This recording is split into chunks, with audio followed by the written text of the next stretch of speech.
In 9 years working at Disneyland, I watched the same planning mistake cost families an average of $183 per visit. It happens in the first 2 hours after you walk through those gates, and 90% of guests never realize it until they're driving home, exhausted, looking at their bank statement, wondering where all the money went. And I know what you might be thinking. You've probably been to Disneyland enough times that you think you've figured it out. Maybe you've even read every blog, watched every YouTube video, downloaded every app. But here's the thing. I wasn't a guest trying to crack the code from the outside. I was the guy standing on the other side of the rope, watching the exact same patterns play out every single day for nearly a decade. The shortcuts that actually work. The accommodations that exist but get gate-kept. The exact phrases that unlock things most guests never even know are possible. If you're finding this useful already, do me a favor and hit that like button and subscribe. Tap the notification bell too, so you don't miss what's coming next. My name's Marcus Reeves. I just left Disneyland after 9 years. I started as an attractions host on Tomorrowland rides, moved into guest relations at City Hall, and spent my last 3 years as a guest experience coordinator working directly with park leadership on service recovery. And now that I don't have a name tag to protect, I can finally tell you what current cast members aren't allowed to say. What I'm about to share aren't loopholes in the negative sense. They're not scams or workarounds that hurt anyone. They're accommodations, courtesies, and policies built right into the system. Cast members know about them. We process them every single day. But Disney doesn't advertise them, and they only work if you know the exact words to use when you ask. Mistakes. Real money left on the table. Time wasted in lines you didn't need to stand in. Experiences you paid for but didn't get. Refunds that were available but never offered. Magic moments sitting right there for the asking that nobody told you existed. I've seen families spend thousands of dollars on a trip and leave miserable because they didn't know what to ask for, while a family right next to them paid less, did more, and walked out glowing. So in this video, I'm walking you through 15 things that'll change how confidently you navigate Disneyland from the moment you tap into the park to the moment you walk back to your car. Some of these will save you money, some will save you hours, and a few will genuinely surprise you, even if you're an annual pass holder. Because here's what I learned in 9 years. The guests who had the best days at Disneyland weren't the ones who spent the most money. They were the ones who knew what to ask for and when to ask for it. Let's start with the first one. And it happens before you even reach Main Street. When you go through bag check and the turnstiles, most guests immediately head straight for the most popular ride. That's the trap. Disney's crowd modeling depends on you doing exactly that. The smart move is the opposite. Walk toward Main Street, but don't ride anything yet. Instead, go directly to a cast member at the front and say, "Can you tell me which rides currently have the shortest wait times right now?" They have access to live data on their devices. Most guests never ask. They just guess. You can save yourself 90 minutes in line just by asking that one question in the first 20 minutes. Here's number 2, the Lightning Lane single rider option. Disney doesn't promote this. They want you buying Genie Plus. But several major rides, including Indiana Jones, Matterhorn, Millennium Falcon, and Radiator Springs Racers, all have single rider lines that move faster than the standby line, and they're completely free. The catch is, your party gets split up. But if you don't mind riding separately, you can experience 4 or 5 top-tier rides in the time it takes most families to do one. When you walk up, just ask a cast member at the entrance, "Is the single rider line open right now?" If it is, you take it. Number 3 is something I processed hundreds of times. Disney has a policy for guests who can't tolerate long lines due to a medical condition or disability. It's called the Disability Access Service. Most guests assume this is only for visible disabilities. It's not. It covers a wide range of conditions, including anxiety, autism, and certain medical needs. You have to register in advance through a video call before your visit. If you genuinely qualify, you receive return times for attractions instead of waiting in the standby line. This is not a hack, and I want to be very clear about that. Don't abuse it. Disney has cracked down hard on fraud, but if you or someone in your family legitimately needs it, the program exists, and most guests have no idea. Real quick, if you're getting value from this, please hit that like button and subscribe to the channel. Tap the notification bell too. I've got a lot more stories to share and I don't want you to miss them. Number 4. The lost and found system. Most guests think if they lose something at Disneyland, it's gone. That's not true. Disney has one of the most organized lost and found operations of any public venue in the world. Items get logged, photographed, and stored for weeks. If you lose something, even days after your visit, you can file a report online. I've personally seen wedding rings, prescription glasses, and family heirlooms reunited with guests months later. The trick is reporting it the same day if possible, with as much detail as you can give. Don't just say, "I lost a black wallet." Say, "I lost a black leather wallet with my driver's license inside, last seen near the entrance to Pirates of the Caribbean around 2 in the afternoon."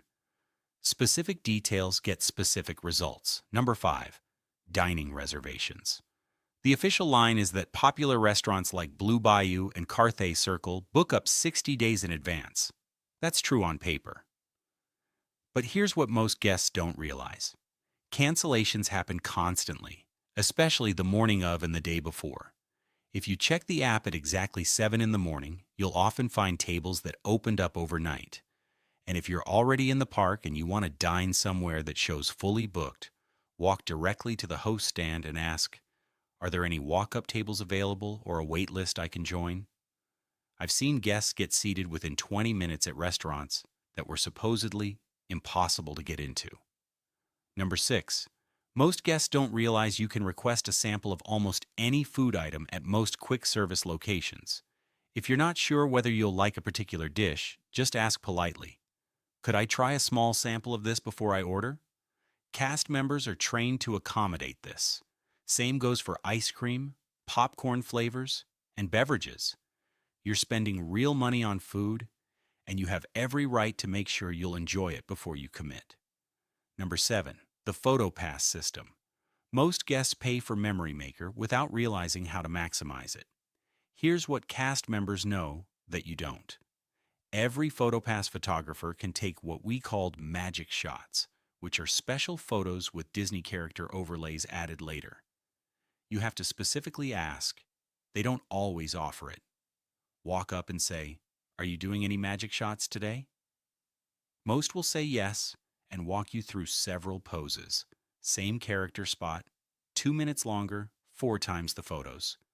Number 8, birthday and celebration buttons. These are free at City Hall on Main Street and at the Chamber of Commerce in California Adventure. Most guests skip them because they feel silly. Don't.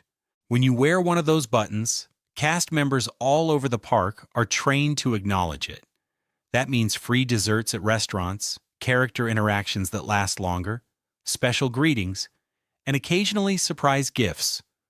I once watched a little girl wearing a first visit button get pulled aside by a princess for a private moment that her family will remember forever.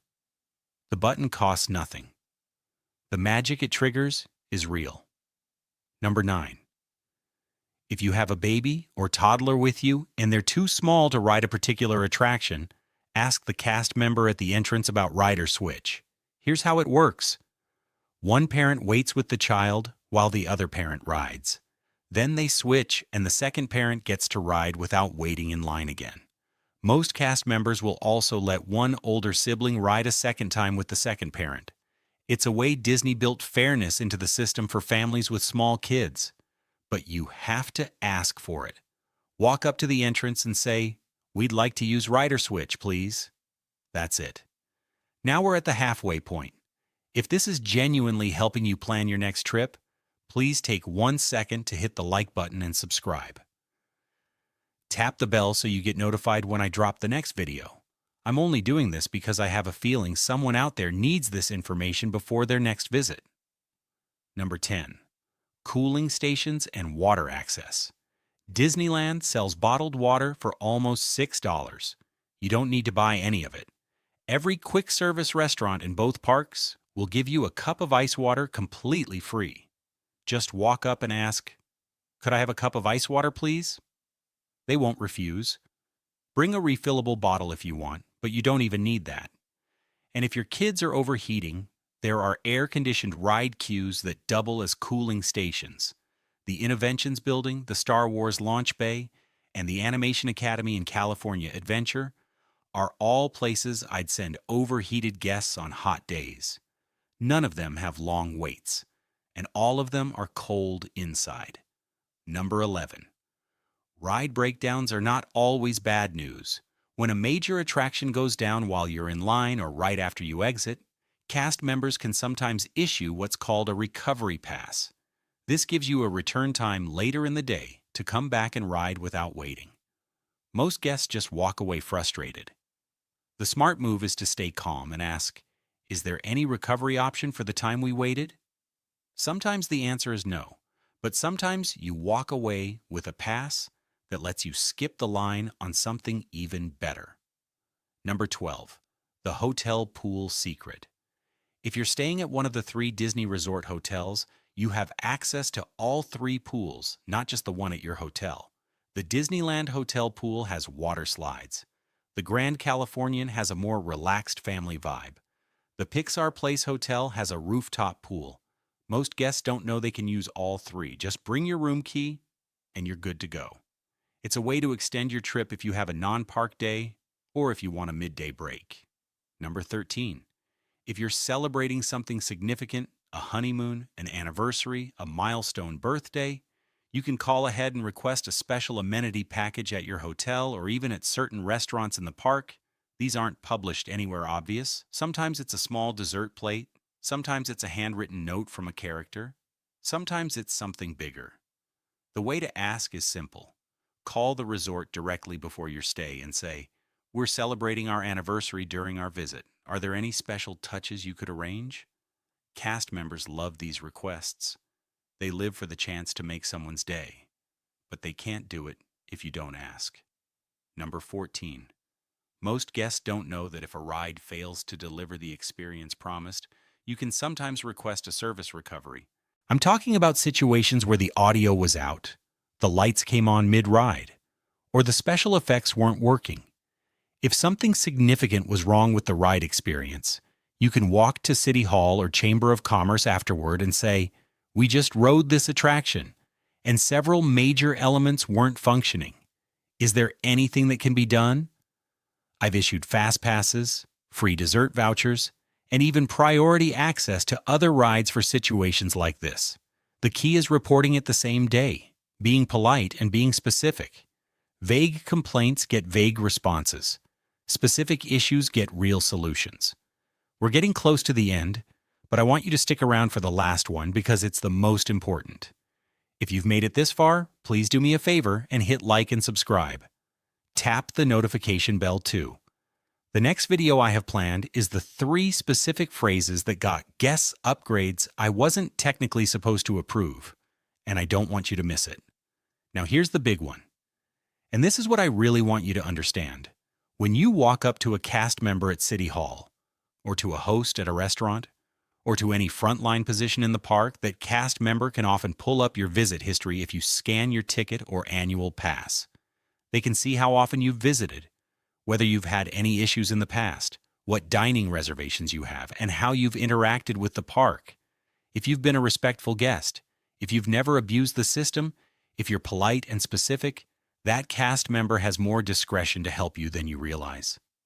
A free fast pass, a surprise treat, a priority seating at a parade, a character meet and greet that wasn't on the schedule.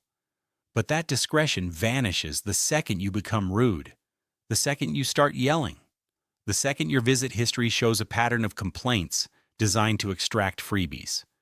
Cast members talk to each other. They take notes. Your behavior follows you. I had a mom come to City Hall once. She was visiting with her son, who had just finished cancer treatment. She wasn't asking for anything. She just wanted to know if there was a quiet place her son could rest for an hour. The way she carried herself, the way she said please and thank you, the way she didn't demand a single thing, I moved heaven and earth to help that family. They got a backstage tour, a character visit in a private area, and a memory that family will never forget. She didn't ask for any of it.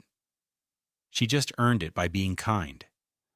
And then I had a guy scream at me once because his lightning lane time was 4 minutes late. 4 minutes. He demanded a full refund and a free hotel night. His record showed he'd done this exact thing on 6 previous visits. I helped him within policy. Nothing more. Cast members want to help you. We genuinely do. That's why most of us took the job in the first place. But you have to give us a reason to go to bat for you. Be kind, be specific, and understand that everything is tracked. Here's the thread running through every single one of these tips. Disney built flexibility into the system on purpose. They just don't advertise it. Cast members have discretion. Policies have exceptions. Services exist that nobody tells you about. But you have to ask, and you have to ask the right way. Whether it's using Rider Switch with small kids, getting a magic shot with PhotoPass, requesting a recovery pass after a ride breakdown, or simply walking up to a cast member with a smile and a clear question, all of it comes down to knowing the system exists. You don't have to memorize all 15 of these. Pick the 2 or 3 that matter most for your next visit. Start there. Build your confidence. Because once you know how to navigate this place, Disneyland stops feeling overwhelming and starts feeling like the magical day it's supposed to be. The guests who had the best experiences during my 9 years weren't the ones who spent the most money. They were the ones who knew what to ask for and when to ask for it. They were the ones who walked up to City Hall with a smile instead of a complaint. They were the ones who understood that the cast member in front of them had more power to help them than they realized. If this saved you even one frustration on your next visit, then I did what I set out to do. Last thing, if this video helped you in any way, please hit that like button and subscribe to the channel. Tap the notification bell so you get the next one the moment it drops. Next time, I'll walk you through the 3 specific phrases that got guests upgrades I wasn't technically supposed to approve. I'll see you then.